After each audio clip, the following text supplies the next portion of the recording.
Abra em Efésios.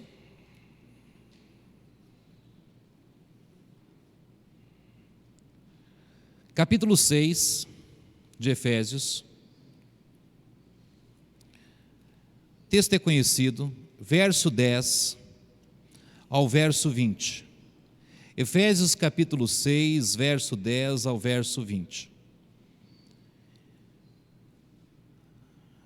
A batalha dos cristãos. Aqueles que puderem se colocar em pé em reverência à palavra de Deus, os convido. Se você está sem Bíblia, não se preocupe, você pode acompanhar pelo projetor. Mas se você está com a sua Bíblia, abra e preste atenção na leitura do texto sagrado. Efésios capítulo 6, verso 10 ao 20. Diz assim: No demais, irmãos meus, fortalecei-vos no Senhor e na força do seu poder. Revesti-vos de toda a armadura de Deus, para que possais estar firmes contra as astutas ciladas do diabo. Porque não temos que lutar contra a carne e o sangue, mas sim contra os principados, contra as potestades, contra os príncipes das trevas deste século, contra as hostes espirituais da maldade nos lugares celestiais. Portanto, tomai toda a armadura de Deus, para que possais resistir no dia mau e, havendo feito tudo, ficar firmes. Estai, pois, firmes, tendo cingido os vossos lombos com a verdade, e vestida a couraça da justiça, e calçados os pés na preparação do evangelho da paz, tomando sobretudo o escudo da fé, com o qual podereis apagar todos os dardos inflamados do maligno. Tomai também o capacete da salvação e a espada do Espírito, que é a palavra de Deus, orando em todo tempo com toda oração e súplica no Espírito, e vigiando nisto com toda a perseverança e súplica por todos os santos, e por mim, para que me seja dada no abrir da minha boca a palavra com confiança, para fazer notório o mistério do Evangelho, pelo qual sou embaixador em cadeias, para que possa falar dele livremente, como me convém falar. Pai, obrigado pela leitura de Tua palavra. Fale aos nossos corações nesta noite, que as palavras ditas possam ser compreendidas e usadas pelo Teu Espírito. Pai, que o Senhor tenha total liberdade para tocar no mais profundo do nosso ser. Por isso nós oramos e pedimos em nome do Teu amado Filho Jesus Cristo. Amém? Amém. Pode sentar?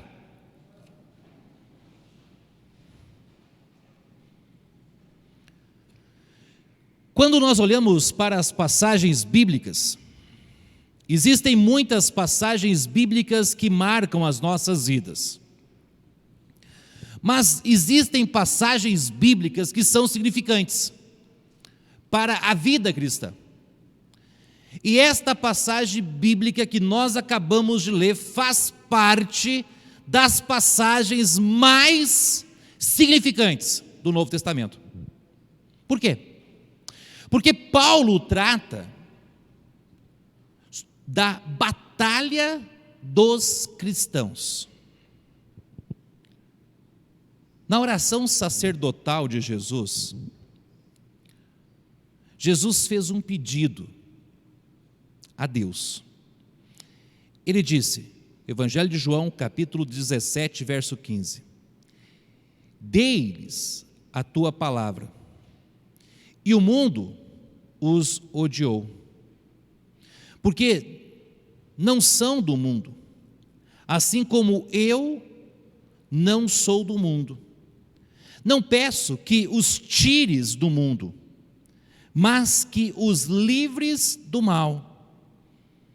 Não são do mundo, como eu do mundo não sou. Jesus sabia que, enquanto os cristãos estivessem neste mundo,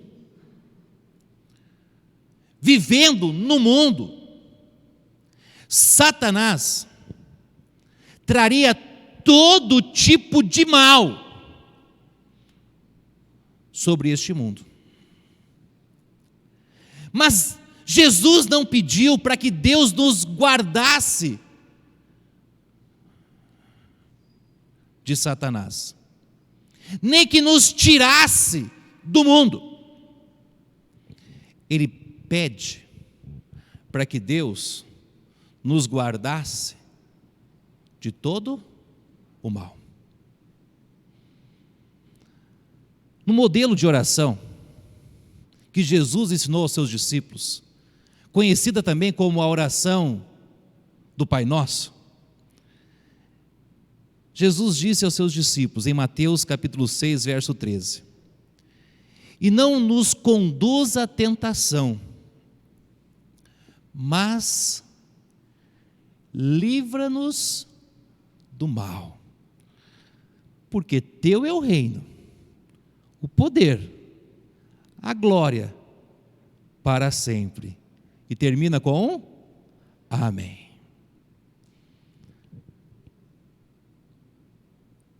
O pedido feito por Jesus é real.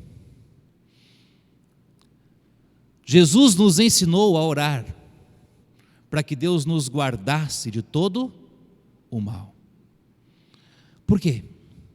Porque enquanto estivermos neste mundo, a batalha cristã seria real, mas não somente real. A batalha cristã seria real e uma constante, diariamente, o tempo todo.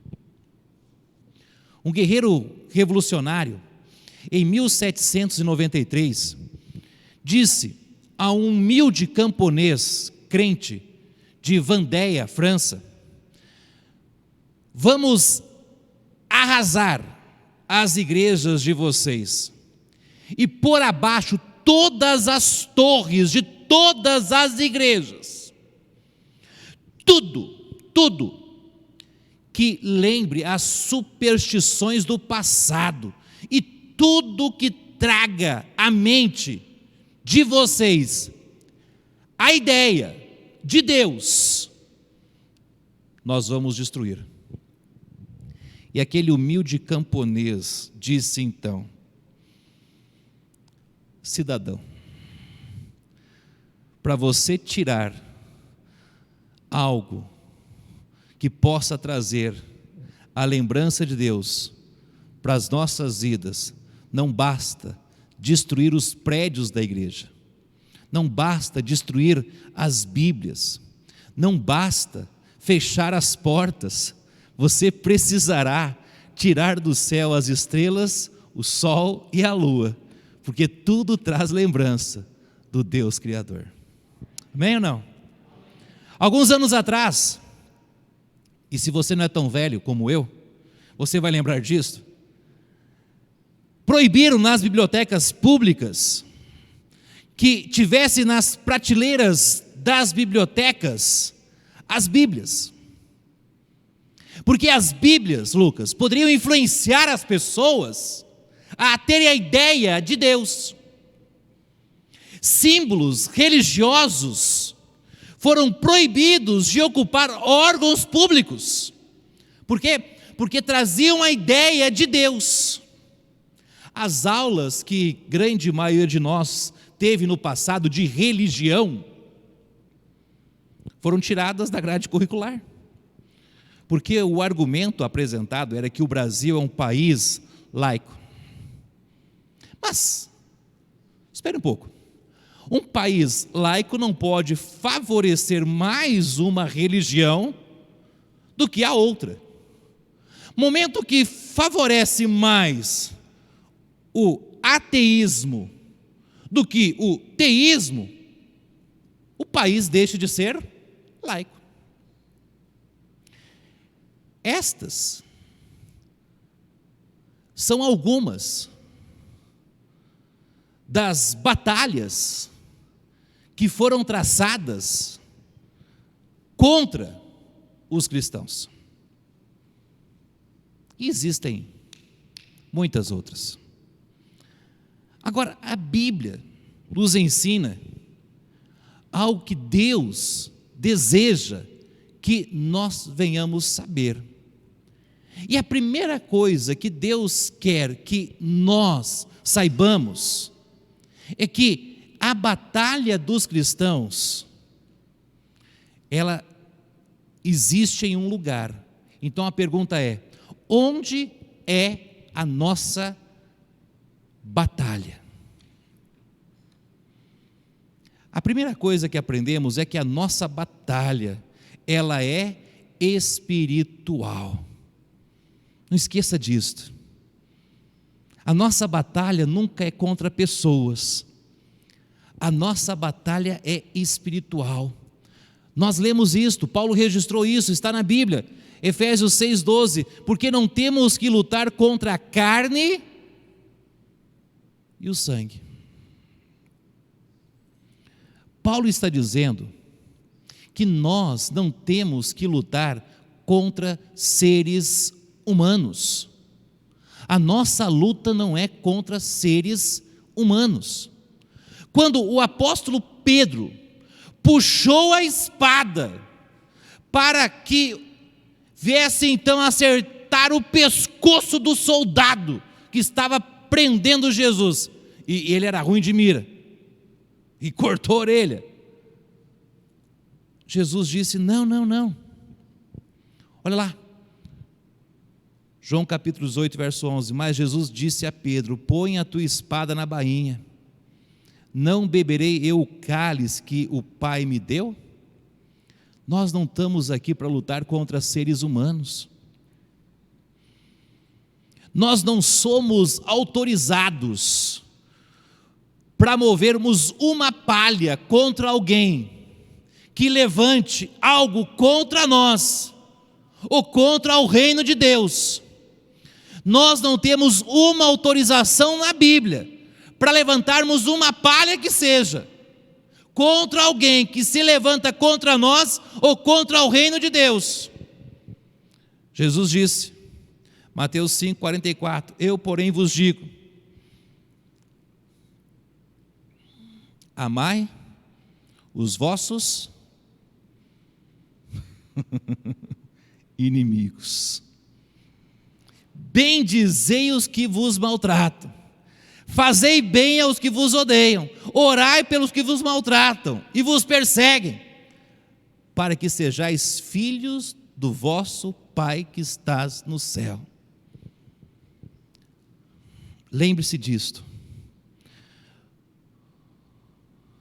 nós não vencemos uma batalha com a espada ou com uma arma, não, nós vencemos esta batalha com a obediência e a sujeição à palavra de Deus, porque a nossa batalha não é contra homens, é nas regiões celestiais, a nossa batalha é espiritual. Olha a segunda parte, onde ela é, nas regiões celestiais. Olha o final do verso 12, mas assim contra os principados, contra as potestades, contra os príncipes das trevas deste século, contra as hostes espirituais da maldade, nos lugares celestiais. A nossa luta se dá nas regiões celestiais. Vamos lá? Batalhar agora? Nós não conseguimos chegarmos lá. Nós não podemos chegar com os nossos olhos humanos nesta batalha. Não tem como. Foi no céu que começou a batalha espiritual de Jó. A batalha espiritual de Jó, já leu o livro de Jó? Começou aonde? No céu. Quando Satanás indagou a Deus, quando Deus apresentou Jó para Satanás, está vendo meu servo? Homem reto, íntegro, temente a Deus, e que se dizia do mal. Satanás, que nada, sou. ele é assim porque o Senhor dá tudo para ele. Tira as mãos e deixa eu fazer um limpa lá no que ele tem. Deixa com que ele venha adoecer. Vamos ver se ele não vai negar. Aonde começou a batalha? Nas regiões celestiais. Foi no céu que começou a batalha espiritual de Pedro. Quando Satanás pediu para cirandar a vida de Pedro, foi aonde? No céu. Deixa eu colocar a mão. Satanás tinha um desejo de colocar a mão na vida de Pedro. Deixa eu encostar nele. Não. Aonde começou? No céu. É no céu que Satanás e os seus anjos se opõem a tudo o que é de Deus. É no céu que Satanás se opõe contra tudo o que adora a Deus. É no céu que Satanás se opõe contra os anjos santos de Deus. É no céu que Satanás, dia e noite e dia, tem um papel: acusar os filhos de Deus diante de Deus. Ele não perde tempo. Não perde tempo. Agora que nós sabemos onde é a nossa luta, nas regiões celestiais, é espiritual. Nós precisamos saber quais, e preste atenção, vou repetir, quais, não é singular, é plural, quais são os nossos adversários. O primeiro adversário que a Bíblia nos apresenta, que é adversário dos cristãos e de Deus, é Satanás. A Bíblia nos diz que Satanás, ele anda ao nosso derredor. Ele está ao derredor de cada cristão, bramindo como um leão, buscando brechas para que possa fazer um carinho todo especial. Qual que é o carinho especial de Satanás? Devorar. Olha o texto, 1 Pedro 5,8: sede sóbrios, vigiai, porque o diabo, vosso adversário, anda em derredor, como leão, bramando, buscando a quem possa tragar.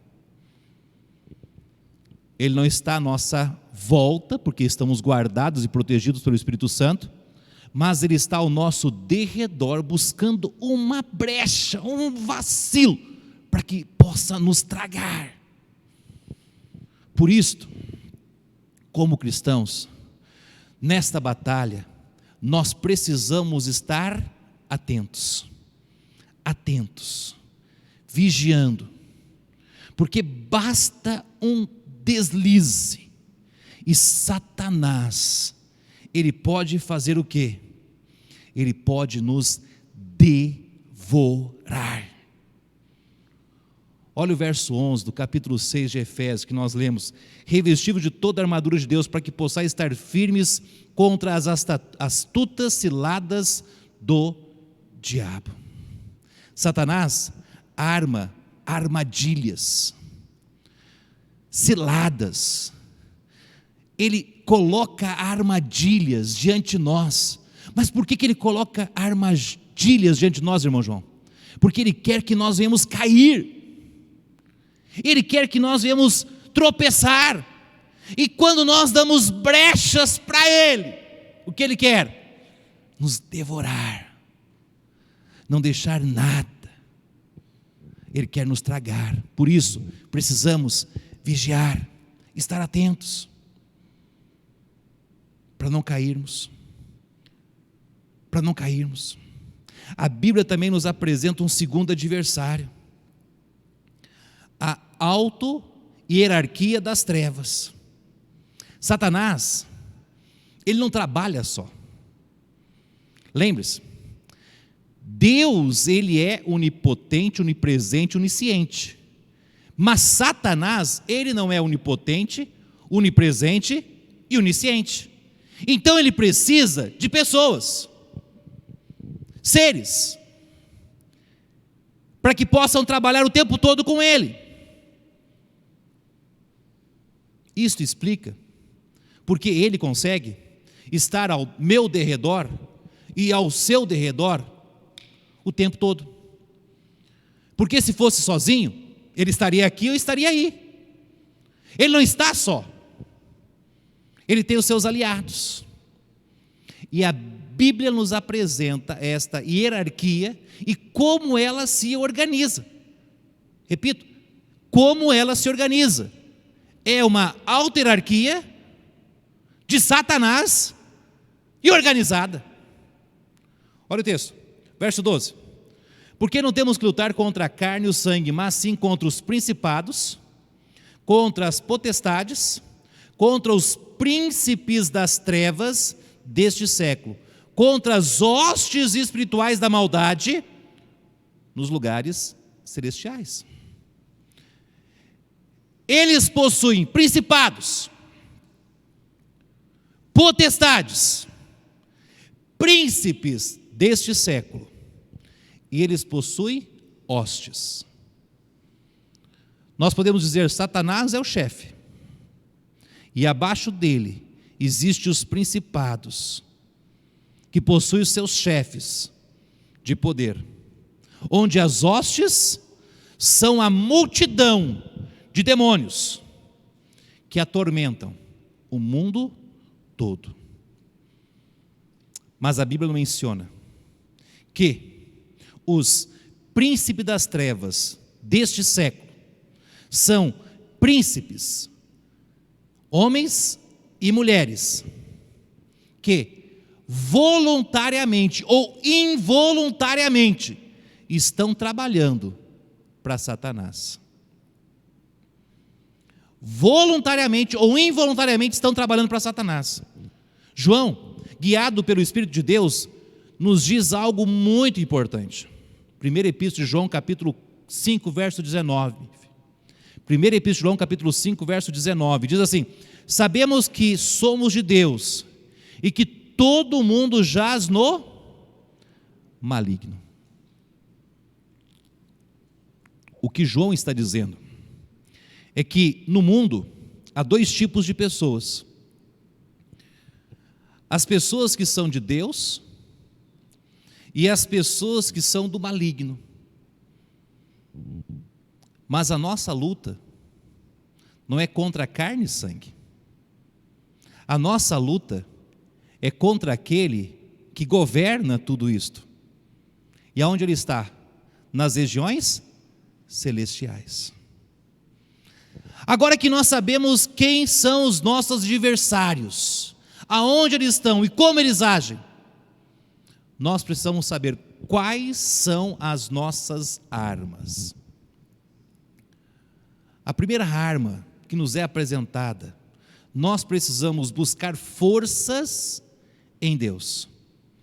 Olha o verso 10 de Efésios 6. No demais, irmãos meus, fortalecei-vos. Em quem? No Senhor. E na força de quem? Do seu poder.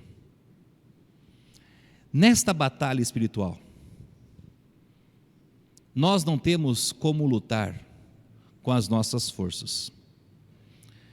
Nesta batalha espiritual, irmão Wesley, não resolve ser grande. Ele é o menor da igreja, não é igual ao Guimar. Não resolve. Não resolve ser mais novo ou mais velho. Não resolve. Nesta batalha espiritual, as vantagens que no mundo poderíamos ter, nós não temos. Porque nesta batalha, nós não podemos lutar com as nossas próprias forças. Nós precisamos das forças do Senhor.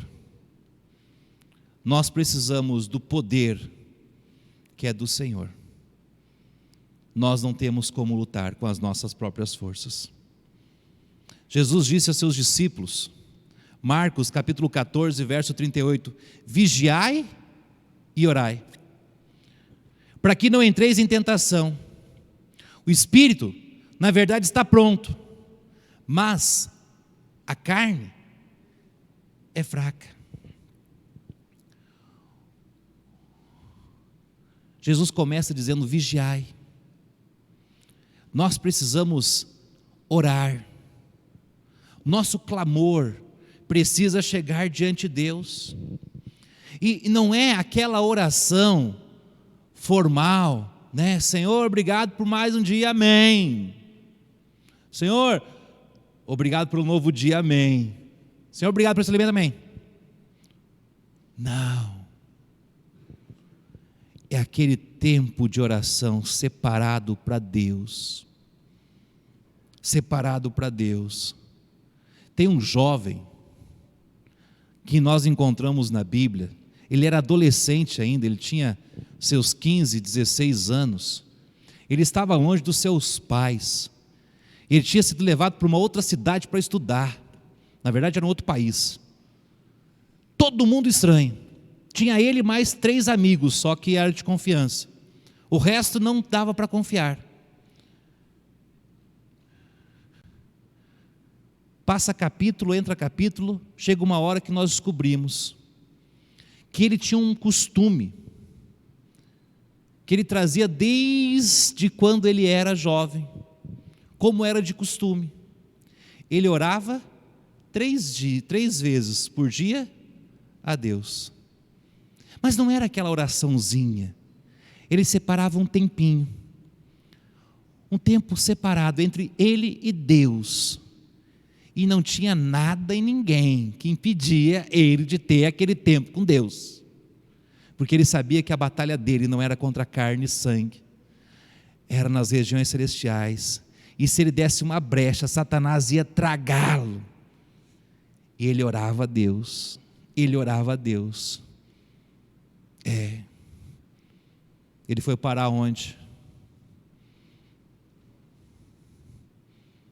Na cova dos leões. Esses dias eu falei que ele foi parar na fornalha de fogo ardente e ninguém me corrigiu. Depois tive que contar a história. Eu quase coloquei ele na arca, mas ele não estava na arca.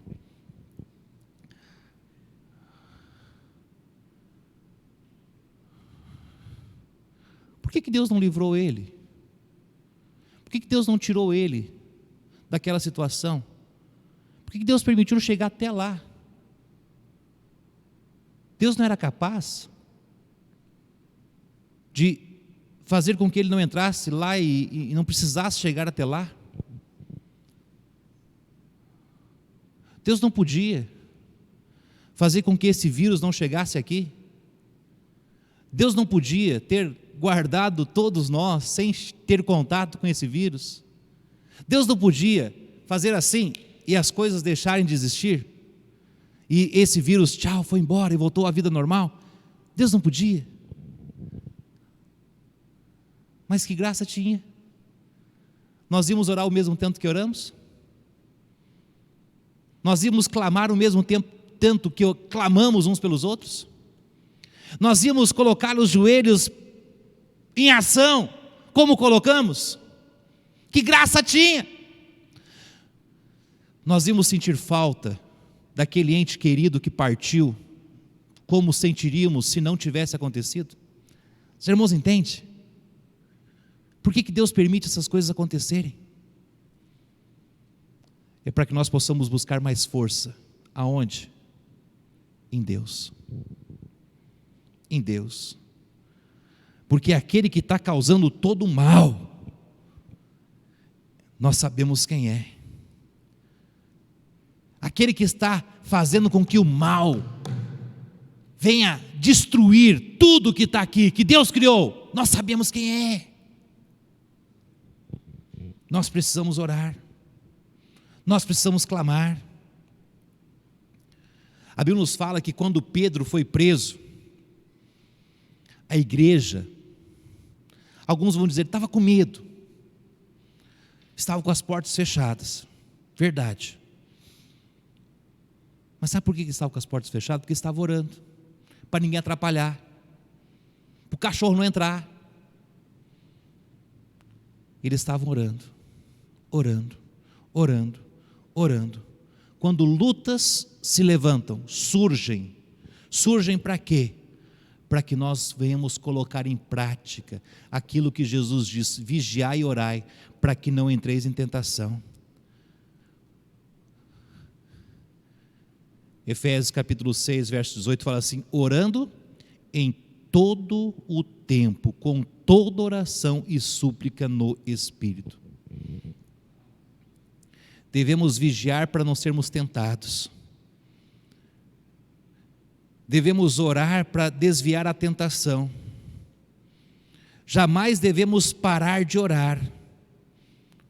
Orando o tempo todo. Olha o final do verso 18. E vigiando nisso, no que? Na oração, com toda perseverança e súplica por todos os santos. Esses dias eu ensinei na igreja sobre perseverança. Sabe o que é perseverança? O relógio toca 6 da manhã, segunda-feira, você precisa acordar para ir para o serviço. Você olha para o relógio com o olho. Hoje é celular que desperta, né? Mais 10 minutinhos. Você vai até o banheiro com os 2 olhos fechados. Abre um olho para poder colocar a pasta na escova. Aí os 2 já estão abertos. Alguns tomam banho. Nesse frio, acho que alguns não tomaram. Coloca a roupa. Toma aquele café às vezes. Reclamando. Chego no serviço. Trabalho o dia todo. O que é isso? Perseverança. Você fez porque você queria? Tinha algo que lhe obrigava. E não era de dentro de você aquela obrigação. Vinha de fora. Às vezes, se você é casado, né, a sua esposa já estava falando assim: vai, sai daqui, vai trabalhar. Nesses dias eu chego perto da Cláudia e falo assim: eu acho que eu estou com febre. Olha aqui. Ela coloca a mão. Tá, não, vai trabalhar. Por quê que fazemos isto? Porque temos que ter perseverança. Não vem de nós. A oração tem que orar. Ora. O tempo todo. Ora.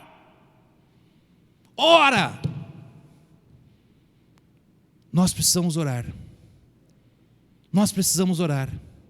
Nós só vamos buscar força em Deus na oração. Então ora. Sabe que Satanás mais tem medo? Não é que as portas fechem. Satanás não tem medo que nós estejamos aqui reunidos. Sabe que Satanás mais tem medo? É que nós venhamos orar. Nós venhamos ter tempo de oração. Quando nós estamos orando, Satanás está tremendo.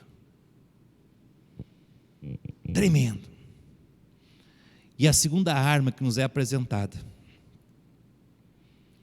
é composta de 6 partes. Olha o verso 6, capítulo 14 ao 17. Estai, pois, firmes, tendo cingido os vossos lombos com a verdade, vestida a couraça da justiça e lançando os pés na preparação do evangelho da paz, tomando sobretudo o escudo da fé, com o qual podereis apagar todos os dardos inflamados do maligno. Tomai também o capacete da salvação e a espada do Espírito, que é a palavra de Deus. A verdade. Você que é magrinho, você não sabe a utilidade desse acessório. O cinto. magrinho não sabe a utilidade disso aqui. Para que serve, Lucas? Está lá, está solto, pega assim, o cinto está solto. Pega no irmão João lá, vê se está solto o cinto. Está nunca. Reinaldo também está gordinho, hein, Reinaldo? Pega lá para ver se o cinto está solto. Está nunca. O Edson também é magrinho, não dá graça não. O Glauco também ficou fofinho, né? Você era magrinho. Faz lá, vê se está solto. Está nunca. Murilo, não vou falar não, né? Quando você foi em Londrina, na nossa casa, você era uma vareta, assim, ó. Agora você está bem fofinho. Não sei qual está mais aí.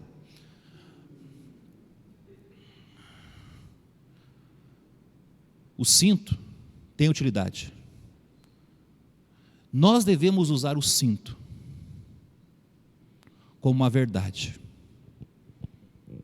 A verdade é o nosso cinto. E cinturão é a verdade. Nós não saímos de casa sem ele. A justiça deve ser a nossa couraça. E aqui não é a nossa justiça. A justiça de Deus é que deve nos cobrir. As boas novas de Cristo devem estar calçando os nossos pés. As boas novas de Cristo devem estar calçando os nossos pés. Satanás e a sua auto-hierarquia irão usar dardos inflamados para atingir os cristãos. Como nós podemos nos proteger de dardos que vão ser lançados? Como? Está ali. Uau, Deus pensou nisto. O quê? O escudo. O que é o escudo? A fé. A nossa fé deve ser o nosso escudo. A fé, ela não é medida por tamanho, não tem uma medida, 1 metro. Você vai comprar as coisas, tem por metro.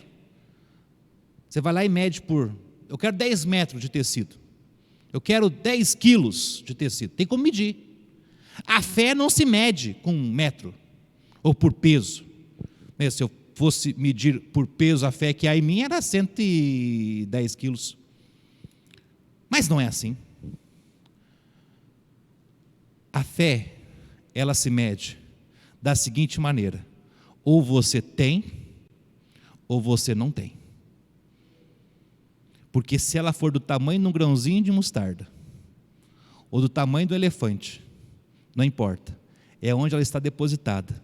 Você pode fazer o milagre que for, não em você, naquele que tem poder. A fé é escudo.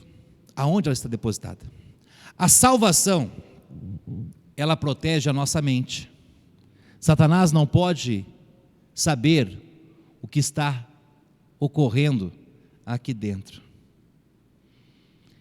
E você tem uma dessa? Você precisa de uma dessa. Você precisa de uma desta. Porque esta aqui, ela é uma espada. A espada que Deus nos deu. A palavra de Deus é a espada do Espírito. Só que tem um detalhe. A armadura, ela é de defesa, não de ataque. A espada não é para nós atacarmos alguém. A espada é para nós nos defendermos. De quem? De Satanás e seus anjos. Quando Jesus foi tentado por Satanás no deserto, 3 vezes, Jesus precisou da espada do Espírito. E na 3ª vez, usando este livro, o que Satanás fez? Se retirou. Se retirou.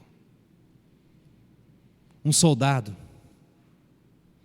ele precisa conhecer bem a sua armadura. Mas um bom soldado, ele precisa conhecer bem a sua espada. Paulo fala a Timóteo, em 2 Timóteo 2,15: procura apresentar-te a Deus aprovado, como obreiro que não tem que se envergonhar, que maneja bem a palavra da verdade. Todos nós somos convocados para a guerra. Todos nós estamos nesta batalha. Muitos já morreram. O meu pastor, que me ganhou para Cristo, já partiu. Mas nesse meu percurso dos 7 anos até agora, já vi muitos partirem para a glória, nesta batalha. Vi também muitos desertores, como Demas, que deixaram de amar a Deus sobre todas as coisas e amaram mais o presente século. Paulo fala sobre ele, capítulo 4, versículo 10, 2 Timóteo: porque Demas me desamparou amando o presente século, e foi para Tessalônica, Crescente para Galácia, e Tito para Dalmácia. Nesta batalha, muitos são feridos.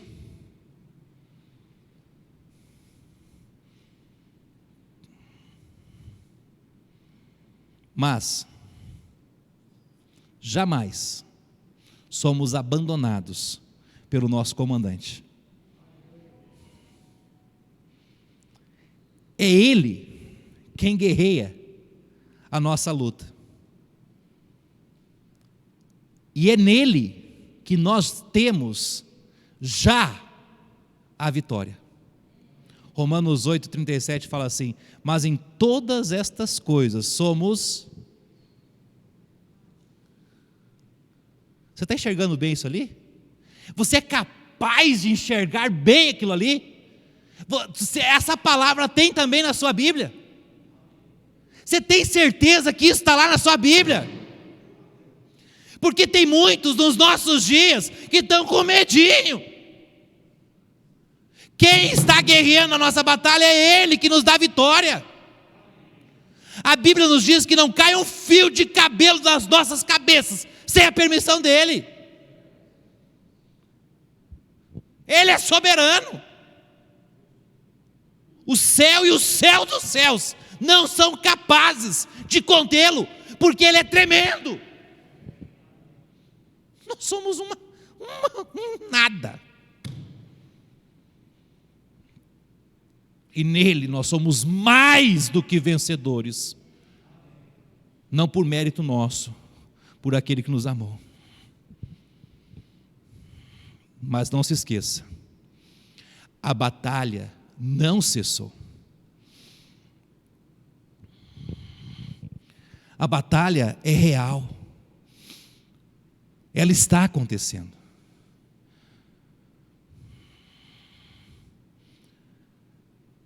Nós precisamos estar cientes disto. É nas regiões celestiais. Mas nós temos todos os recursos. Deus está nos guardando de todo mal. Satanás está tentando devorar a qualquer momento. Mas Deus diz: vigia, ora. Usa o escudo, usa a armadura, pega a espada, você vai precisar. Afia ela todo dia, leia, medita, ora. Porque nós vamos chegar um tempo,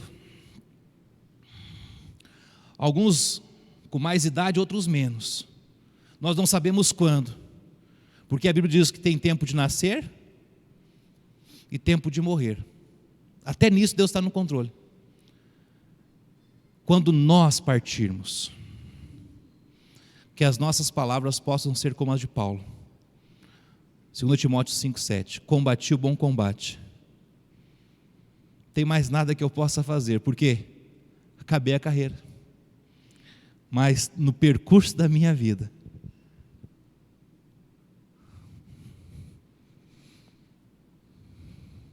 estava com o escudo, guardei a fé. Todos os cristãos que morrem em batalha são fiéis e entregaram as suas vidas para serem fiéis. E aqueles que estão firmes vivendo para Cristo em todos os dias maus, é porque não amaram o presente século. Irmãos, a batalha dos cristãos só tem um jeito de nós vencermos, e não é com as nossas forças, é nas forças de Deus. Dependa dele. Amém? Curve a cabeça, feche os olhos, vamos orar. Pai, obrigado por esta noite.